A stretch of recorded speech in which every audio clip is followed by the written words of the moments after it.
नमस्कार दोस्तों।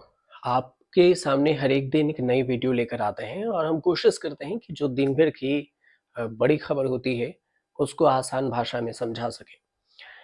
जो आज सबसे बड़ी खबर ये है कि सीरिया में तख्तापलट हो गया है। तो सीरिया के राष्ट्रपति बशर अल अहद असद जो है उनके बारे में कहा जा रहा है कि वो तो एक भाग गए या फिर उनके प्लेन क्रैश कर गए। लेकिन कुछ सवाल हैं जैसे कि सीरिया में तख्तापलट होने के पीछे की कहानी क्या है? कौन देश सीरिया के साथ था और कैसे ही वहाँ पर तख्तापलट हो गए? तो इस पूरी घटनाक्रम को कब से इसकी प्लानिंग की जा रही थी, इस पूरी घटनाक्रम को आप आसानी से इस वीडियो में समझिए। एक-एक कर आपको समझाएँगे और आसानी से कोशिश करेंगे कि आपको एक कहानी के तौर पर समझ में आ जाए। दरअसल शुरू करते हैं अभी की घटनाक्रम को लेकर। जो सीरिया के राष्ट्रपति हैं बशर अल असद को लेकर कई तरह की अटकलें लगाई जा रही है। कुछ खबर ऐसी भी चल रही है कि दमिश्क से भागने की कोशिश के दौरान जिस विमान में वह सवार थे वह क्रैश हो गया या फिर विद्रोहियों के द्वारा मार गिराया गया। ओपन सोर्स डेटा ट्रैकर है।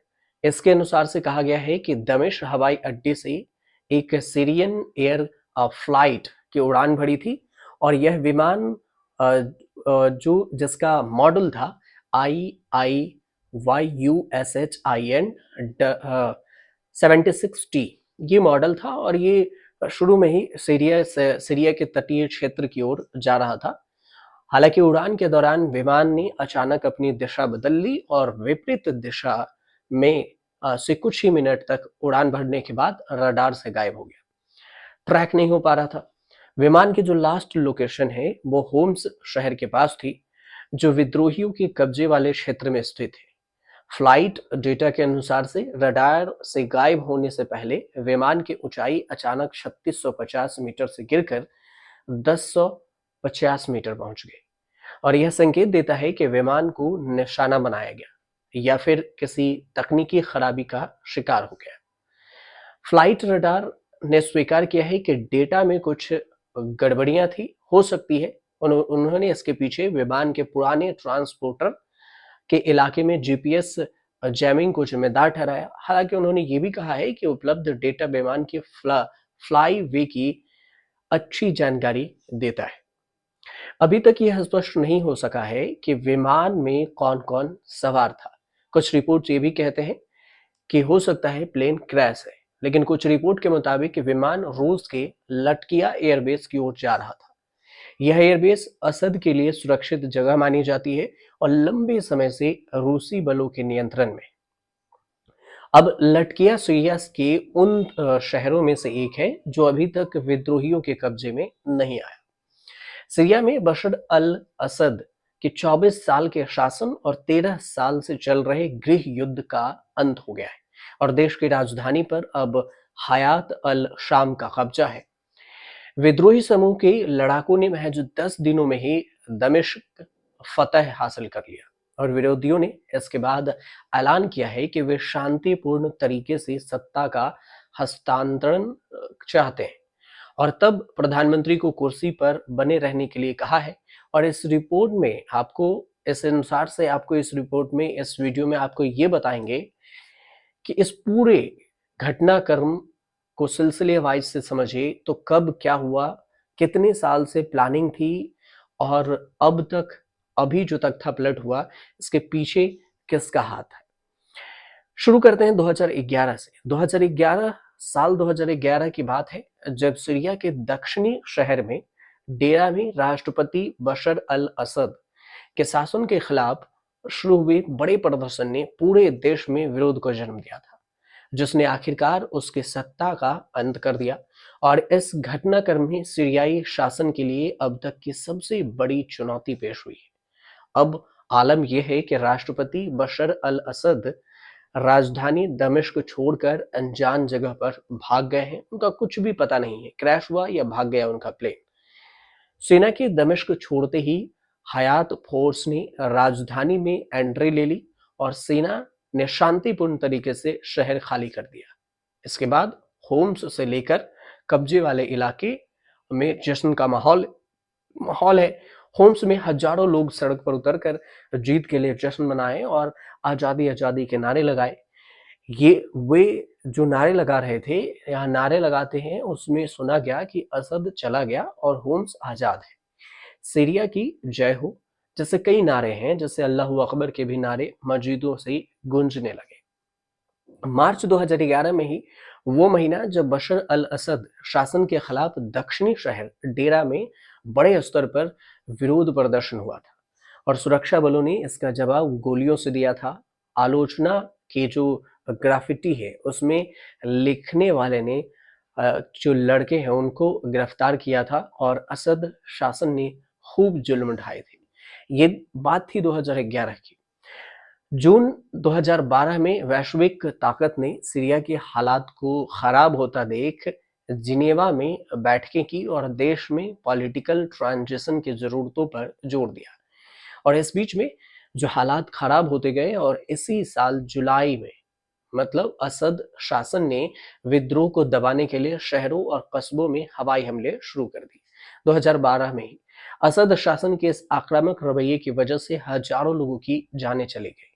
लेकिन इसके कुछ महीने पहले चले जाइए, मार्च की बात थी और यही कुछ महीने पहले चले जाते हैं अगस्त 2011 तक, यूनाइटेड नेशन के आंकड़े ये बताते हैं कि 2200 से ज्यादा लोग मारे जा चुके थे, जिसमें रासायनिक हथियारों के हमले भी शामिल थे।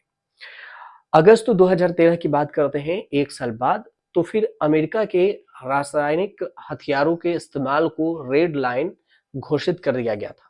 लेकिन दमिश्क जो थी बाहरी इलाके में विद्रोही नियंत्रित पूर्वी घूटा पर हुई थी और गैस हमले में के बावजूद अमेरिका ने कोई भी प्रतिक्रियाएं नहीं दी थी और अमेरिका तब भी चुप्पे साध रखा था, जिसमें सैकड़ों नागरिक मारे गए थे। 2013 के बाद बात आती है जनवरी 2014 की, और 2014 की बात में जब अल कायदा के एक गुट ने रक्का पर कब्जा किया था, तो सीरिया और इराक में शहरों पर कब्जा करते हुए इस्लामिक स्टेट का गठन किया गया। इसके बाद सितंबर तक अमेरिका ने इस्लामिक स्टेट के साथ मिलकर गठबंधन समूह बनाया और फिर सीरिया शहरों में असद शासन के खिलाफ हवाई हमले शुरू किए। सीरिया में मार्च 2015 की आए बात, और मार्च 2015 से मार्च 2020 तक हालात बिगड़ते रहे। देश के अलग अलग हिस्सों में हिंसा बढ़ती गई, अलग अलग हिस्सों में अलग अलग समूहों का कब्जा होने लगा। मसलन असद शासन के सामने कई विद्रोही समूह खड़े हो गए। इन्हीं 5 सालों के दरमियान रूस ने असद शासन का समर्थन किया और सैन्य सहायता दी और असद की सेना के साथ मिलकर विद्रोहियों के खिलाफ हमले किए, जिसने युद्ध की दिशा ही पूरी तरह से बदल दी। रूसी सपोर्ट से असद की सेना ने अल्पेयो शहर को वापस कब्जा कर लिया और सितंबर 2016 में शहर पर जीत घोषित कर दी थी। 2017 में इजराइल ने सीरिया के में हवाई हमले किए और असद शासन के समर्थन में हिजबुल्लाह और ईरान के प्रभाव को कम करने की कोशिश की। लेकिन मार्च 2017 में ही अमेरिका ने सीरियाई एयरबेस पर हमले कर दिए।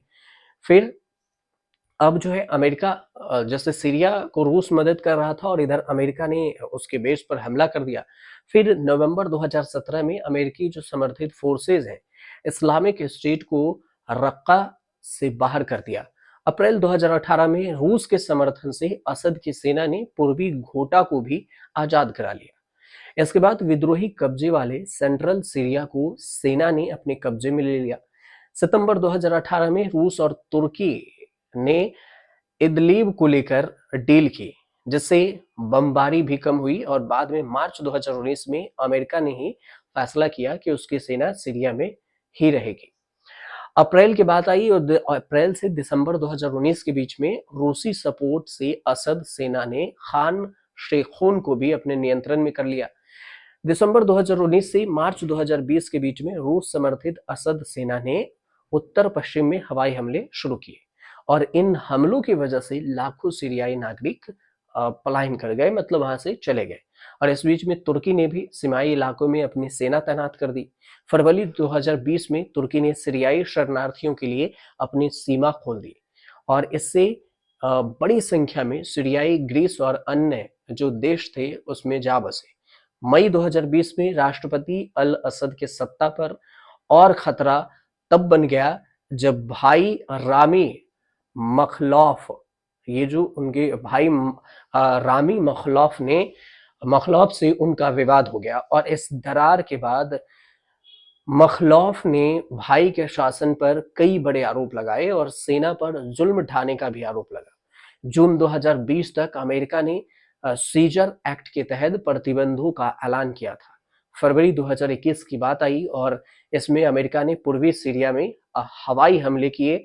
मई 2021 में 95% से ज्यादा वोटों के साथ चौथी बार असद ने सीरिया की सत्ता फिर से हासिल कर ली और अक्टूबर 2024 में अमेरिका ने इस्लामिक स्टेट के खिलाफ कई हवाई हमलों को अंजाम दिया।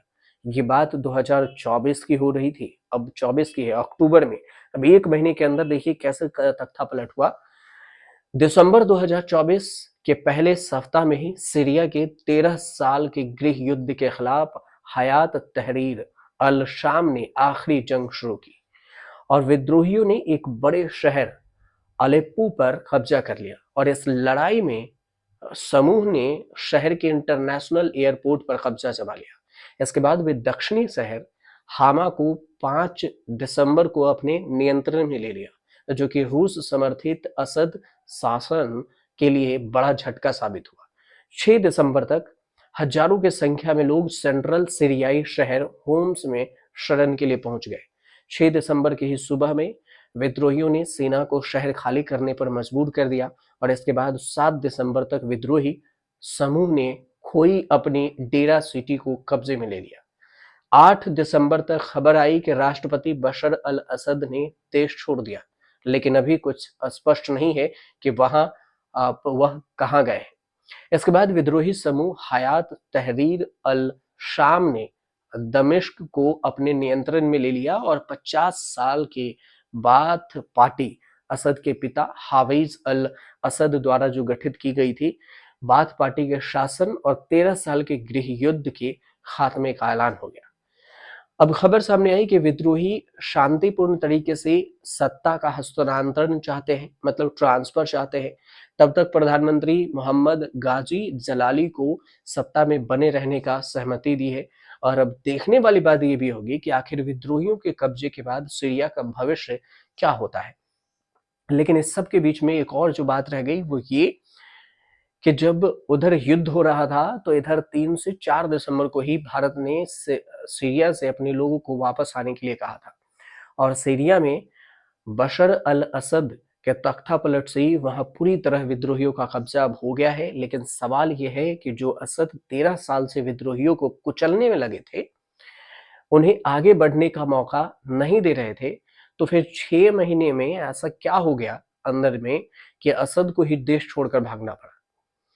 इसके पीछे हिजबुल्लाह कनेक्शन भी है और हिजबुल्लाह वही हिजबुल्लाह जिसने इजराइल ने तबाह कर दिया और इसके आका ईरान को मैदान छोड़कर भागना पड़ा था।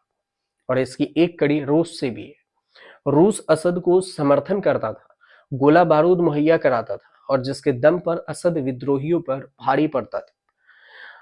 लेकिन यूक्रेन युद्ध की वजह से रूस की असद की मदद उस तरह से नहीं कर पाया और इसका फायदा विद्रोहियों ने खूब अच्छे से उठाया। उन्हें पता है कि हिजबुल्लाह कमजोर पड़ चुका है और ईरान असद को मदद देने की स्थिति में नहीं है। रूस खुद परेशान है। बस फिर इसी बात का मौका का फायदा उठाया और हिजबुल्लाह के साथ सीज फायर पर बात हो ही रही थी कि उसी दिन विद्रोहियों ने लड़ाई तेज कर दी और चंद दिनों के अंदर असद के सत्ता को उखाड़ फेंका और असद को रूस और ईरान पर निर्भरता भी भारी पड़ी। समझने वाली बात ये भी है अंत में एक लाइन में कि जिस सीरिया को रूस समर्थन कर रहा था, उस रूस खुद ही परेशान था और जैसे ही समर्थन हटा तो रूस से तो सीरिया कमजोर पड़ गया और सीरिया पर जो उधर हमले में और कुछ जगह पर मदद कर रहा था वो अमेरिका भी था। तो इधर से देखा जाए तो अमेरिका ने बीच में बैठे बैठे ही पूरे गेम को प्लान कर दिया और इधर सीरिया से भी तख्ता पलट हो गया। अमेरिका का हाथ भी नहीं आया, अमेरिका के बारे में कोई उंगली भी नहीं उठा सकता कि अमेरिका में वहां पर क्या कुछ हुआ। और इधर सीरिया की सत्ता भी परिवर्तन हो गई और रूस भी अपनी मदद से सीरिया से पीछे हट गया। तो कुल मिलाकर ये ट्रायंगल प्लान बनता रहा और इस तरह से सीरिया में तख्ता पलट हो गया। तो कुल मिलाकर ये कुछ कहानी थी जिसे मैंने कोशिश की कि आपको आसान भाषा में समझ में आ जाए। उम्मीद करते हैं अगर आपको समझ में आ गया हो तो चैनल को सब्सक्राइब कीजिएगा, शेयर कीजिएगा और कमेंट जरूर कीजिएगा।